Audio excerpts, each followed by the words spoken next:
We come to our final album, Ozzy Osbourne's Blizzard of Ozz, comes out in 1980.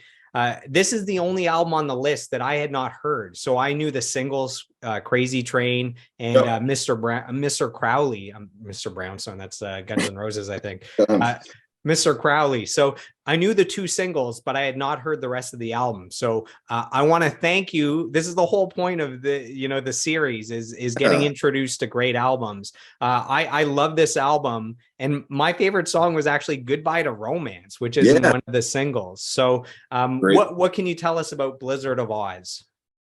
Well, I was young when it came out. So, and at the time I was listening to like, Sabbath and Priest and Maiden and stuff like that as far as, rock and roll goes, metal.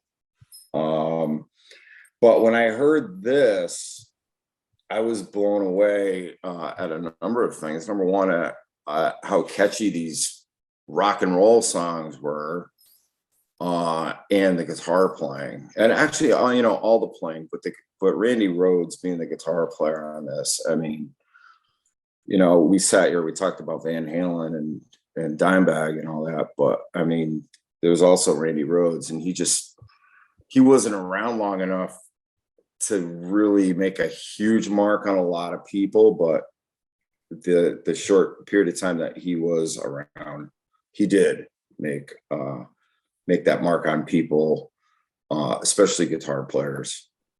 So, and I just think the songs are all great. They're all well written. You know, so you said that crazy. What were the songs on it? So it was Crazy Train and Mr. Crowley were the two singles. Okay, there wasn't any other ones on there. I don't those know. were the two singles. And what's crazy is everyone knows Crazy Train. Like that's one of the biggest, metal or hard rock songs of all time. And apparently when it came out, it wasn't a huge single. Like it's over the years that's grown. So the album was big.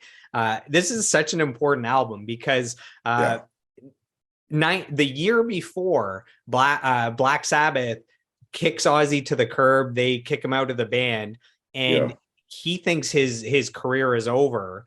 And my favorite song, Goodbye to Romance, is actually in response to Black Sabbath. It's Goodbye to Romance. It's actually goodbye to the band that he's no longer in. He thought this was it for him. And this album, because of Randy Rhoads and Crazy Train, this album sells 5.2 million copies. So it's a huge hit. And what's wild is, Black Sabbath sold 75 million albums. And then this album is the start of Ozzy going on to sell 70 million albums. So without this album, you're missing out on this massive, massive career. So it's so important. Yeah. And I think Ozzy got to do things his way and the way he wanted to write music at the time, and this character that he wanted to portray, and the Prince of Darkness thing, and all that. And this was kind of the beginning of that, really. Well, I mean, you could say Sabbath was the beginning of that, but this was him on his own, with his own. He didn't have to bounce anything off of Tony Iommi at the time, Bill Ward, so on and so forth. And he founded a great guitar player in Randy Rhoads, and they just went to town and wrote these songs, and it's pretty amazing. And when I saw Ozzy back in the day, Randy Rhoads had just died. So Brad Gillis was the guitar player who was the guitar player in Night Ranger. Tommy Aldrich, who's been with it, he's played with every 80s metal band. He was a drummer. And Rudy Sarzo, same thing. He's, those two guys both played with so many different acts. But those aren't the guys who recorded the record. Lee Kerslake was actually the drummer, and Bob Daisley was bass player. And those are the guys who actually recorded the tracks on Blizzard of Ozz.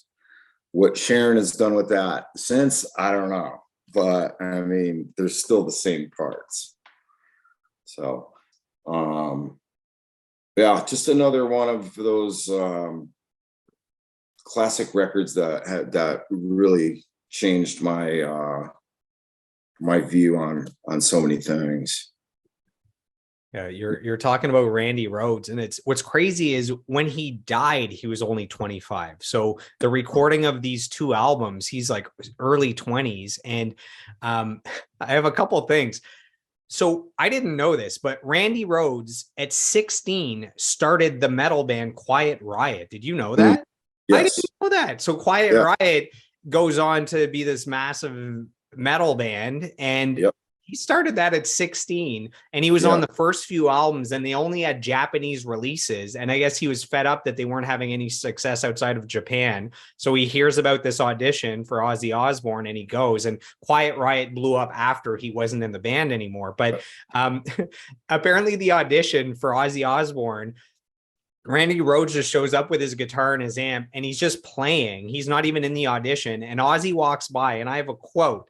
Ozzy says, he played this fucking solo, and I'm like, am I fucking stoned, or am I hallucinating, or what the fuck is this? Like, he had never heard guitar playing like that. And Ozzy says that he just said, you're in. Like, there was no actual audition. He was that good in the hallway. Yeah. I heard a story similar to that. Yeah. But you have it in quotes. So, I mean, that's probably exactly what happened. And, you know, that's how good he was. You know, I feel bad for the other guys who were trying out.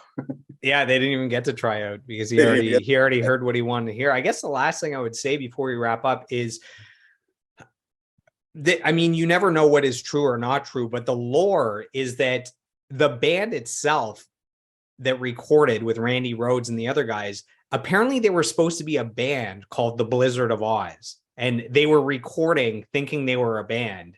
And it was only when the album comes out that they saw that Ozzy Osbourne was bigger than Blizzard of Ozz, and then they found out that, oh, it's actually Ozzy Osbourne, and he's a solo guy, and the album's called Blizzard of Ozz. They thought that we are a band called Blizzard of Ozz, and apparently that pissed off a lot of guys, which is why band members ended up leaving and jumping ship. But it was supposed to be a band called the Blizzard of Ozz. Oh, no kidding. All right. Well, I don't think I've heard that one before. Yeah. Well, makes sense. Yeah, well, I guess they made the right decision because Ozzy's gone on to have a tremendous career and a lot of success